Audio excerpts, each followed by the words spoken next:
और मैं भी हो गई लाल। संत कबीरदास जी यहाँ अपने ईश्वर के ज्ञान प्रकाश का जिक्र करते हैं। वह कहते हैं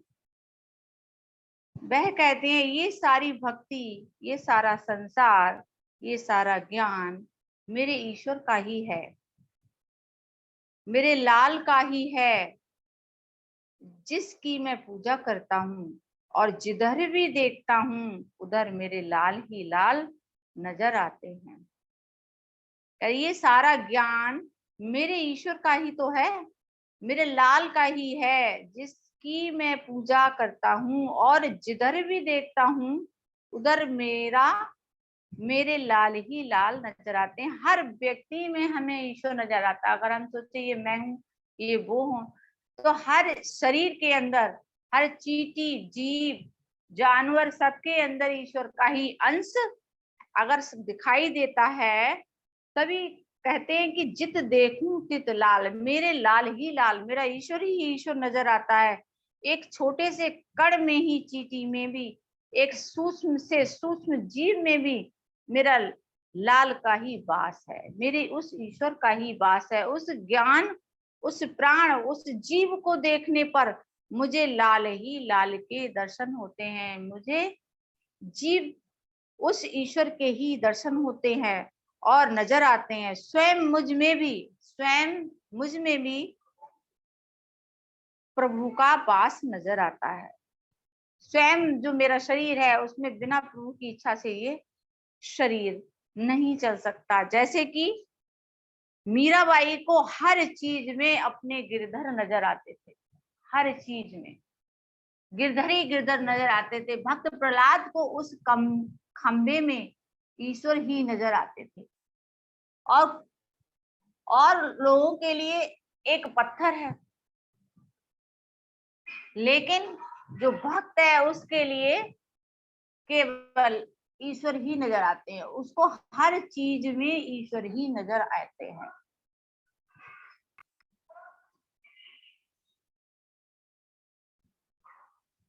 सत्पुरुषों की वाणी और शास्त्रों को पढ़कर मानता है कि मगर अंदर से न प्रीत है न प्रतीत।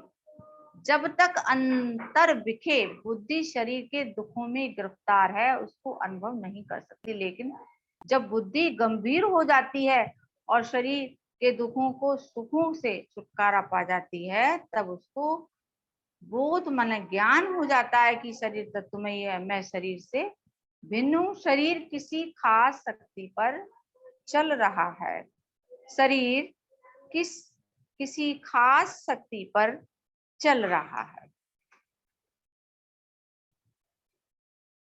जब शरीर और शरीर की ममता से अलग होता है, जब शरीर इस शरीर की ममता से अलग होता है, तब वह परम तत्व अंदर प्रकट हो जाता है, तब वह परम तत्व अंदर प्रकट होता है। वास्तव में ईश्वर और जीव में कोई भेद नहीं है। जब मन और बुद्धि इंद्रिय से परे हो जाता है, तभी वो समाधि में आ जाता है, तभी वो समाधि में आ जाता है। वास्तव में ईश्वर और जीव में कोई भेद नहीं। विज्ञान को पहुंचा हुआ ईश्वरवादी है। संसार को जीतने वाला वही है जो शरीर को जीतने वाला है। शरीर की ममता से आजाद होना ही सही मार्ग है। जब इस पूरा संसार या पूरी दुनिया का मालिक होगा, जब इस पर पूरा कंट्रोल हो जाएगा मन बुद्धि पे, तो वो दुनिया का पूरा मालिक हो जाएगा। चक्रवर्ती राजा भी ऐसे गुणी पुरुष की गंभीर अवस्था को देखकर उसके चरणों में झुकते हैं। चक्रवर्ती राजा भी इस अवस्था को देखकर उसके चरणों में झुकते हैं। कहते हैं, कस्तूरी कुंडली मृग बसे, मृग फिरे बन माय। ऐसे खट खट राम है, दुनिया जानत नाय। कस्तूरी कुंडली मृग बसे, मृग फिरे बन माय। ऐसे घट घट राम है, दुनिया जानत नाय। इस दोहे के माध्यम से कबीरदास जी यहाँ अज्ञानता का वर्णन करते हैं कि वह कहते हैं कि मनुष्य किस प्रकार से अज्ञानता के वशीभूत है। स्वयं के अंदर ईश्वर के होते हुए भी बाहर यहाँ वहां तीर्थ पर ईश्वर को ढूंढते हैं कि किस प्रकार मुझे ईश्वर की प्राप्ति हो जाए, किस प्रकार मुझे ईश्वर मिल जाए। जैसे कि एक हिरण कस्तूरी की गंध जो हिरण की नाभि में वास करती है और हिरण जगह जगह ढूंढता फिरता है कि ये खुशबू कहाँ से आ रही है, ठीक उसी तरह ईश्वर की भी खोज मनुष्य जगह जगह करता फिरता है, जबकि हर मनुष्य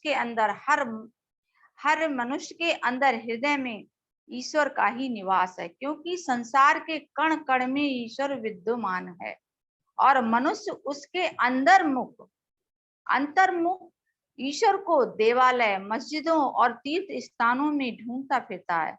अगर ईश्वर को ढूंढना है तो अपने मन में ढूंढो, साथ ही सत्य आचरण को अपना कर हम ईश्वर तक पहुंच सकें। सही आचरण। महाराज जी, समता का असली अर्थ क्या है? महाराज जी से प्रेमी जी कहते हैं कि महाराज जी, समता का असली अर्थ क्या है? समता का असली अर्थ ये है कि हर हालत में एक रस रहना, ग्रहण और त्याग की कामना से मुक्ति हासिल करनी। एक रस रहना, ग्रहण और त्याग की कामना से मुक्ति हासिल करनी। समता ईश्वरी शक्ति का यथार्थ स्वरूप और गुण है। समता स्वरूप ईश्वरीय सत्ता सदैव काल एक रस विचरती है। किसी वस्तु का विक्षेप उसको स्पर्श नहीं कर सकता, यानी त्रिकाल आनंद स्वरूप है। इसी समता भाव को जब जीव अंतर्विखे अनुभव करता है, तब उसके सब बंधन कर्म नाश हो जाते हैं और अचल शांति को प्राप्त होता है। हमारे समता में बताया कि एक रस, समता, सम भाव से सबको देखना, सब में ईश्वर का ही भाव देखना। जब ये बात हमारे अंदर आ जाती है तो मुक्ति हासिल, कहते त्याग की कामना से मुक्ति हासिल। समता ईश्वरी शक्ति का यथार्थ स्वरूप। समता ही ईश्वरी शक्ति का एक यथार्थ स्वरूप है। समता भाव जब जीव के अंतर में, हृदय में आता है तो वो कर्म बंधन से नाश हो जाते हैं और अचल शांति को प्राप्त होता है। प्रेमी जी कहते हैं, महाराज जी, कैसे यकीन किया जाए कि आत्मशक्ति सब जगह मौजूद है, शरीर में वह शक्ति काम करती हुई आंखों से नजर नहीं आती। कृपा करके इसे ऐसे तरीके से समझाएं कि ये समझ आ जाए। प्रेमी, रोजाना तुम्हारे अनुभव में ये बात आ रही है कि ये दूध जिसे तुम देखते हो, क्या उसमें घी दिखाई देता है? ये जो दूध है उसमें क्या घी दिखाई देता है? दूसरे मेथी के पत्ते शायद तुमने सूखे या हरे देखे होंगे, क्या उसमें लाली नजर आती है? चकमक एक किस्म का पत्थर होता है, उसमें या माचिस या दीसलाई में क्या आग दिखाई देती है? गन्ना तुमने देखा होगा, क्या उसमें मिठास यानी गुड़ दिखाई देता है? चीनी, गन्ने से ही हमारी चीनी बनती है, क्या चीनी उसमें निकलती है? अनुभव द्वारा समझने वाली इन सब चीजों में घी, लाली, अग्नि, मिठास इन आंखों से देखी नहीं जा सकती, लेकिन अंतर्विखे हमारे हृदय में बुद्धि, ज्ञान, इंद्रियों द्वारा हर घड़ी इन चीजों में विचार कर रही है। हमारी जो मन, बुद्धि और इंद्रियां हैं, हर घड़ी इन चीजों को विचार करती है। हमें पता है इस गन्ने से गुड़ भी, चीनी भी और इसमें मिठास भी है, हम जानते हैं, फिर भी हमें दिखाई नहीं देती। ठीक उसी प्रकार ईश्वर हमें दिखाई नहीं देता लेकिन महसूस कर सकते हैं। कहते हैं कि प्रीतम को पतिया लिखूं, जो कहूं हो ये विदेश, तन में मन में नैन में ताको कहाँ संदेश। प्रीतम को पतिया लिखूं, जो कहूं हो ये विदेश, तन में मन में नैन में ताको कहाँ संदेश। भगवान रोम रोम और कण कण में मौजूद है। इसी बात को कबीरदास जी भी कहते हैं कि भगवान मेरे शरीर, मन और आंखों में समाया हुआ है, इसलिए उसे क्या संदेश भेजा जाए। इसलिए उसको क्या संदेश भेजा जाए। संदेश तो उसे भेजा जाता है या चिट्ठी उसे लिखी जाती है जो दूर विदेश में बसा हो। चिट्ठी उसे भेजी जाती है जो दूर विदेश में भेजा है। वो तो मेरे कण कण में व्याप्त है, चराचर में व्याप्त है, हर चीज में व्याप्त है, तो मैं उसको क्या संदेश भेजूं। कभी भी गलती नहीं लग सकती। इसी तरह ज्ञानी संसार में हर समय ईश्वर को ज्ञान नेत्रों से अनुभव करता है। मीराबाई है, हमारे सूरदास है, तुलसीदास ही है, हर चीज में ईश्वर का अनुभव करते थे। ऋषि मुनि जितने भी हुए तो उन्हें हर जगह ईश्वर ही नजर आता है। और बाकी जो हमारे संसारी उन्हें तो वो चीज ही नजर आएगी, ये पत्थर है, ये पहाड़ है, ये वो है। अज्ञानी को जहां पत्थर दिखाई देता है और जो ज्ञानी पुरुष जो भक्त है उसके लिए उसमें भगवान नजर आता है।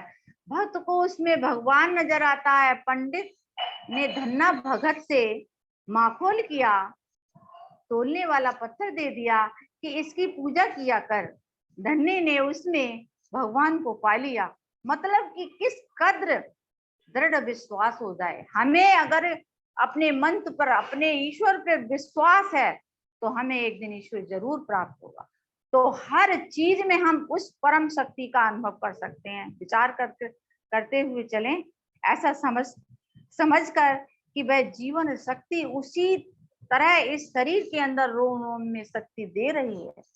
हमारे इस शरीर का जो अंग प्रत्यंग, आंखें, हाथ, पैर ये दिए, बिना उस शक्ति के हम कुछ भी नहीं कर सकते। बिना शक्ति के हम कहते नहीं कि तेरी मर्जी के बिना हे मंगल मूल पत्ता तक वो खिले न कोई फूल, पत्ता तक गिरता नहीं, खिले न कोई फूल। तो कहते हैं कि रोम रोम को शक्ति दे रही है। और कहते हैं कि भारी कहूं तो बहु डरूं, हल्का कहूं तो झूठ, मैं का जानू राम को, नैनन कबू नदी। भारी कहूं तो बहु डरूं, हल्का कहूं तो झूठ, मैं का जानू राम को, नैनन कबू न दीठ। अगर मैं भगवान को भारी कहता हूँ तो बहुत डरता हूँ, क्योंकि फिर भी लोग उसे साकार मान लेंगे ना, जबकि वह निराकार है, बिना किसी रूप, बिना किसी आकार का है। लेकिन निराकार होने के कारण उसे हल्का भी तो नहीं कहा जा सकता। निराकार होने के कारण उसे हल्का भी नहीं कहा जा सकता। ऐसा कहना झूठ होगा, क्योंकि अपने अपार गुणों के कारण वह हल्का नहीं है। उसमें वो गुणों का भंडार है, उसको हम हल्का नहीं कह सकते। सच्ची बात तो ये है कि भगवान के बारे में मैं कुछ नहीं जानता, मैं जानता ही नहीं, क्योंकि उसे मैंने अपनी आंखों से देखा ही नहीं, केवल महसूस कर सकता हूँ। ईश्वर को हम हर चीज में महसूस कर सकते हैं। वह उसे अनुभव करेगा। जिन्होंने इस शरीर के अंदर उस परम सत्ता को अनुभव किया, उनको ही भक्त, ऋषि, मुनि, गुरु कहा जाता है। जिस तरह साधन द्वारा घी, अग्नि, लाली, मिठास प्राप्त होती है, उसी तरह शरीर के अंदर भी वैसे ही साधन द्वारा उस परम ज्योति का साक्षात्कार होता है। तुम जिस समय सही कोशिश करोगे, अपने अंदर के आत्म सत्ता का अनुभव कर सकोगे। तुम जिस समय सही कोशिश करोगे, अपने अंदर अंतर बिखे आत्म सत्ता को अनुभव कर सके। सभी संगत से अगर कोई त्रुटि हो तो क्षमा करना। ओम ब्रह्म सत्यम सर्वधा। ओम ब्रह्म सत्यम सर्वधा। आज के सत्संग का दूसरा सत्विचार प्रेमी बहन वीना तनेजा जी नोएडा से हम सबके लिए पढ़ेंगे। कृपया अपना अनम्यूट करते हुए स्टार्ट कर दें।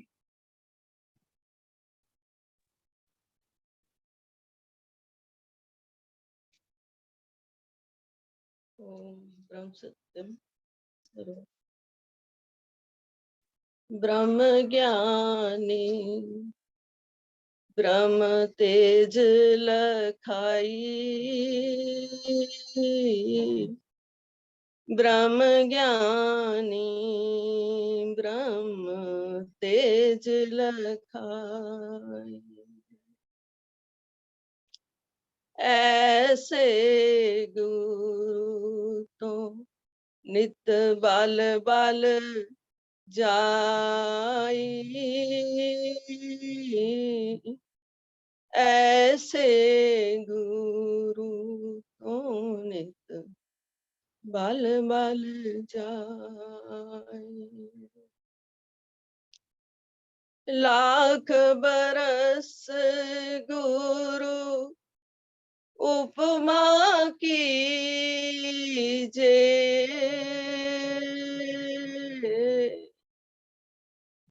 लाख बरस गुरु उपमा कीजे, तिल पर मान तो भी ना सीजे, तिल पर मान तो भी ना सीजे। साहिब रूप गुरु आया आप, साहिब रूप गुरु आया आप, सकल जीवों के बेटन संताप, सकल जीवों के मेटन संताप,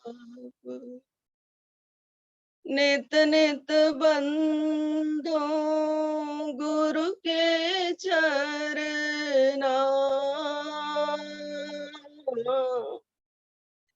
नित नित बंधो गुरु के चरना, गुरु समरथ आपे कारण करना, गुरु समरथ आपे कारण करना। ओम ब्रह्म सत्यम सर्वदा। महान योगीराज जी, ब्रह्म ज्ञानी सतपुरुष महात्मा मंगत राम जी के चरणों में दंडवत प्रणाम करते हैं। सारी संगत के चरणों में दंडवत प्रणाम करते हैं। समय समय पर ईश्वर सत्ता गुरु रूप में अवतार लेती है और हम संसारियों के संतप्त हृदय को शांत करने के लिए, प्रकाशित करने के लिए अपने सत उपदेश द्वारा, विचार द्वारा, वाणी द्वारा हमारे कष्टों का और क्लेशों का निवारण करती है। सतपुरुष महाराज जी ने उनके जो प्रथम शिष्य महंत रतन दास जी हुए, उनको महाराज जी ने सुपात्र समझा और उनको ब्रह्म योग का उपदेश दिया। योग के बारे में हम लोग आजकल काफी चर्चा है, सब लोग बहुत ध्यान दे रहे हैं योग के ऊपर और काफी हद तक ये जरूरी भी हो गया है। लेकिन हमारे सतपुरुष महात्मा मंगत राम जी जिस उच्च अवस्था के योग की बात करते हैं, ब्रह्म योग की बात करते हैं, आज उनके मुखारबिंद से उनकी वाणी और वचनों के द्वारा उसकी गहराई को समझने की कोशिश करते हैं। सतपुरुष फरमाते हैं, महात्मा संत रतन दास जी को फरमाया उन्होंने, ये वाणी फरमाई उन्होंने उनके लिए, सभी जीवों के लिए। तो आप फरमाते हैं, सुन संता ये बात हमारी, सुन संता ये बात हमारी, बिना योग ना मिटे खवारी, बिना योग ना मिटे खवारी, बिना योग ना सिद्धता कोय,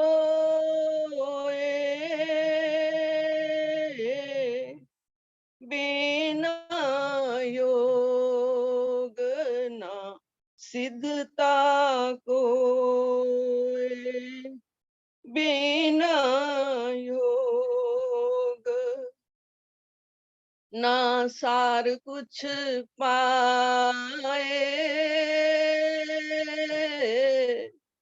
बिना योग ना सार कुछ पाए, योग करम असाध को साधे,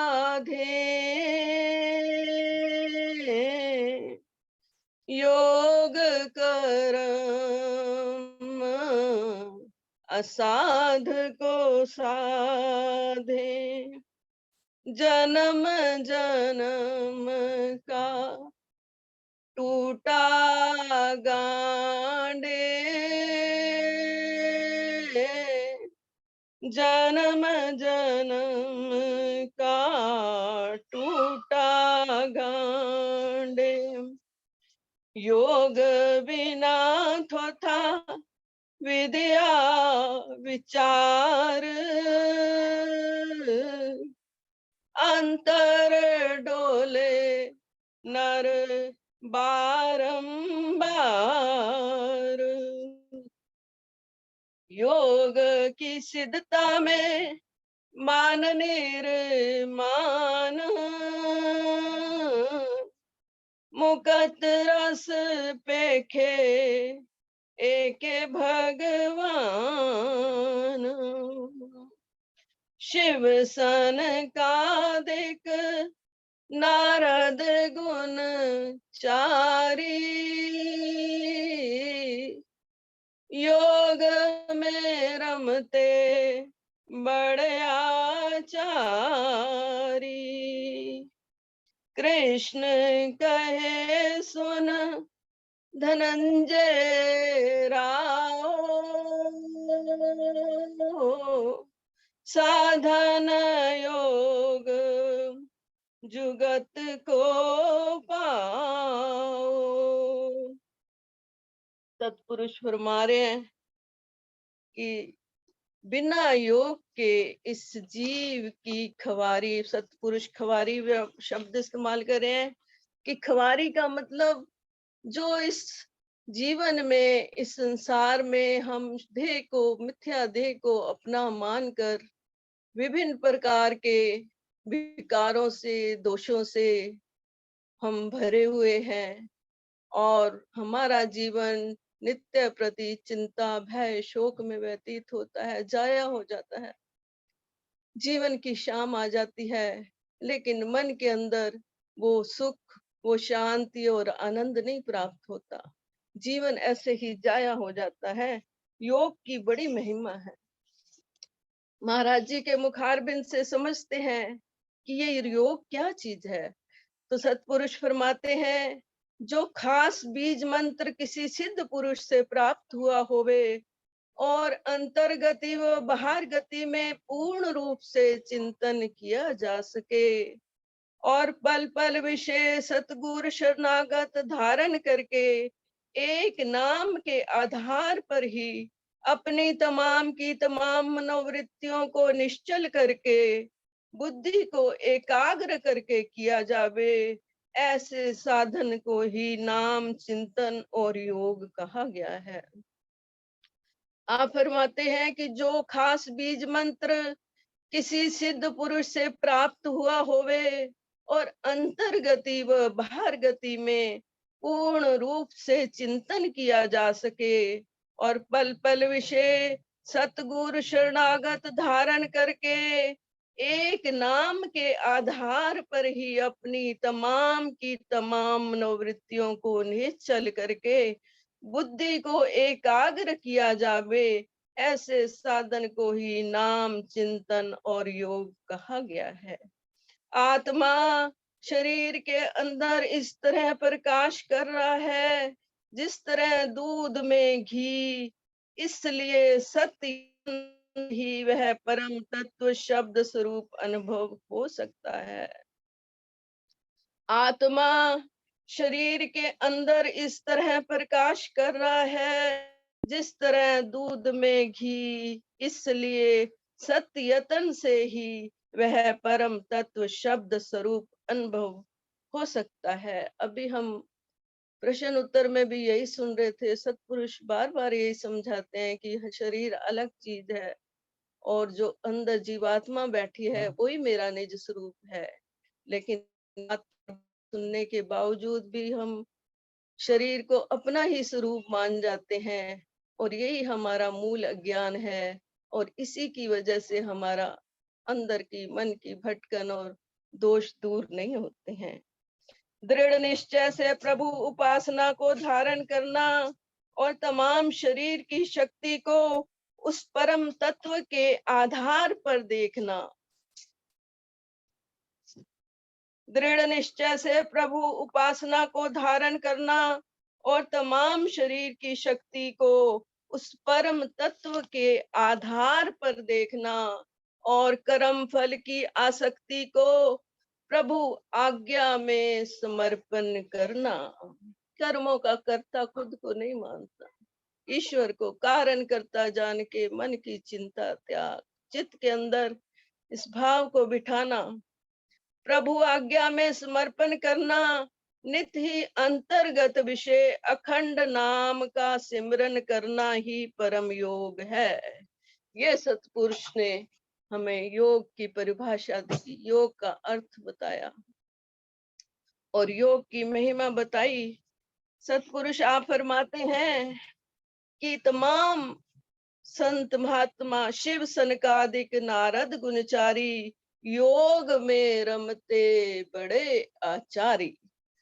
कृष्ण कहे सुन धनंजय राव, भगवान कृष्ण भी धनंजय राव भगत को यही कह रहे हैं कि साधन जोग जुगत को पाओ, परसो योग परम पुनीत, चित्त में राखो ये निर्मल सीख, खट शास्त्र के कथने हारे, जुगत योग से उतरे पारे, ऋषभ देव मुनि महावीरा, रोग विचार से लागे तीरा, ईसा मूसा नबी और गोस, योग परीक्षत से भय निर्दोष, काची काया का गर्भ तब जाए, सत्य योग समता चिताए। ये जो काची काया है जिसको मैंने समझ लिया है कि हमेशा रहने वाली है, इसका जो अभिमान हमारे अंदर बैठा हुआ है, देह अभिमान जो बैठा हुआ है, तब तक नहीं जाता जब तक हम उस नाम के साथ, उस महामंत्र के साथ जो महाराज जी ने व्यवस्था की है हमारे के लिए, पूरे संसार के लिए। और महाराज जी को मालूम था कि आने वाला समय कैसा है। महान संत सतपुरुष महात्मा मंगत राम जी को मालूम था कि सच्चा संत आत्मदर्शी सतगुरु मिलना दुर्लभ हो जाएगा, तो उन्होंने पूरे संसार के लिए बीज मंत्र की व्यवस्था कर दी महामंत्र के रूप में। आप फरमाते हैं, सरब का शक्तिमान सो सूरा, विचरे योग होए जगत की धूड़ा। सरब का शक्तिमान, अंदर से शक्तिमान, बाहर से जगत के चरणों की धूड़। आप फरमाते हैं, योग में रमता नानक कबीर, योग में रमता नानक कबीर, योग के रमते सोही फकीर, योग के रमते सोही फकीर। गोरख दत्त मछंदर जानी, गोरख दत्त मछंदर जानी, गौतम बुद्ध चित्त योग पछानी, गौतम बुद्ध चित्त योग पछानी। ओम ब्रह्म सत्यम। समय समाप्त हो गया है, इसलिए यहीं विश्राम लेते हैं। गलती के लिए क्षमा। ओम ब्रह्म सत्यम सर्वाधार। ओम ब्रह्म सत्यम सर्वाधार।